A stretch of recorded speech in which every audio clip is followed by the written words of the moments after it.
அண்ணன் வருவாருன்ட்டு நாங்கள் 2 மணிலேருந்து இங்கே வெயிட் பண்ணிகிட்டு இருக்கோம். உள்ளே வந்து நாங்கள் ரொம்ப நேரமாக இருந்தோம். ஒரு 5 மணி போல் அண்ணன் வந்துட்டாருன்றப்போ நாங்கள் போய் காஃபி சாப்பிட்லான்னு போனப்போ இந்த காவல்துறை என்ன பண்ணுறாங்க, எங்களை விலை கட்டாயமாக எதுவுமே தண்ணி குடிக்க விடல, எதுவுமே பண்ண விடல. நாங்கள் அண்ணன் வர வரைக்கும் அமைதியாக இருக்கணும்னு அவ்வளோ நேரம் அமைதியாக இருந்தோம். எங்கள் அண்ணன் சொல்லி கொடுத்த மாதிரி தான் அமைதி ஒன்று தான் வழின்னு அமைதியாக இருந்தோம். ஆனால் எங்கள் மகளிரை மொத்த பேருமே வழி கட்டாயமாக வெளிச்சுன்னு வந்து விட்றாங்க. நாங்கள் எவ்வளவோ சொல்கிறோம், ஐயா ஒரு காஃபி சாப்பிட்டோன்னா விடுங்க, எங்களை எங்கே இந்த கூட்டத்துக்கு கொஞ்ச நேரம் இருங்க ஐயா, அண்ணன் வந்துட்டு போகிறாருன்னு.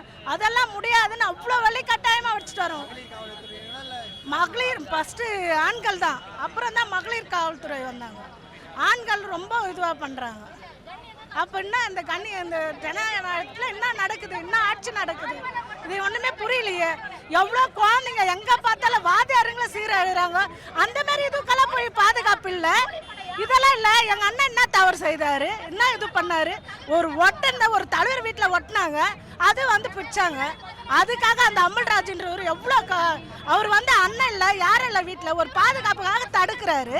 அது தடுக்கிறதுனால அவர் அவ்வளோ வழி கட்டாயமாக பூந்து அடித்து மப்டியில் 2 போலீஸுக்காரங்களா இல்லை அவங்க யாருன்னே தெரில, போலீஸ்காரங்க மாதிரியே தெரியல, அவ்வளோ வழி கட்டாயமாக அவர் அடித்து வண்டியில் ஏற்றுறாங்க. இதெல்லாம் என்ன இருக்கு, அண்ணி கேட்டுட்டு ஒடையாடுறாங்க, சாரின்னு கேட்குறாங்க.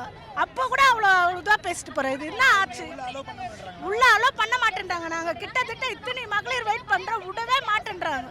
எவ்வளோ நேரம் நாங்கள் வெயிட் பண்ணுறது, இது என்ன நடக்குது, விட முடியாது, எங்களுக்கு சட்டம் அந்த மாதிரின்றாங்க. என்ன சட்டம் அப்படி, ஒரு மகளிர் மிஞ்சி போனால் எத்தனை மகளிர் இருக்கோம், ஒரு 10 மகளிர் இருப்போமா, சைட்லலாம் அங்கங்கே நிற்கிறாங்க. நாங்கள் 2 மணிலேருந்து உள்ளே இருக்க எதனா பண்ணோமா, அமைதியான முறையில் தானே இருக்கோம். ஏன் அது மாதிரி வலிச்சுட்டு வந்து விடுறாங்க, பொதுமக்கள் தான் பாருங்க எவ்வளோ பேர் போகிறாங்க. நாங்கள் ஓரமா தம்பிங்க கூட எதுவுமே பண்ணலையே, தம்பிங்க கூட அமைதியாக தான் நிற்கிறாங்க. ஓரமா எங்க நாங்கள் நிற்கணும் அது சொல்லுங்க, நாங்கள் ஓரமா நிற்கிறோம்னா அதுக்கான இடம் கொடுக்க மாட்டாங்க. அது நாங்கள் ஓரமாக நிற்கிறோம், நீங்கள் ஓரம் நில்லுங்க காவல்துறை, நாங்கள் எல்லாரும் அதை தான் சொல்கிறோம். நாங்கள் ஓரமாக நிற்கிறோம், எங்கே நாங்கள் நிற்கணும் அதை சொல்லுங்கன்னா அதுக்குள்ள நீங்கள் ஓரமாக போங்க. மகளிர் இத்தனை பேர் அக்காங்க வந்திருக்காங்க, யாருக்கும் ஒரு பாதுகாப்பு இல்லை. தம்பிக்கு நாங்களே தான் இந்த பாதுகாப்பாக நின்றுருக்கோம். நாங்கள் உள்ளே இருந்தது 6 பேர் தான். நாங்கள் 2 மணிலேருந்து இருக்கோம், 2 மணிலேருந்து உள்ளே தான் இருக்கோம். இப்போ ஒரு காஃபி குடிக்கிறதுக்காக வந்தோம், வேறு எதுக்காகவும் வரல. அமைதியாக தான் இருந்தோம், ஒரு சத்தம் கூட போடல, ஒரு இது பண்ண எந்த பிரச்சனையும் பண்ணல. எங்களை வந்து கையை பிடிச்சி எடுத்துகிட்டு வந்து விட்டுட்டு நாங்கள் தொடக்கூட இல்லைன்னு சொல்கிறாங்க.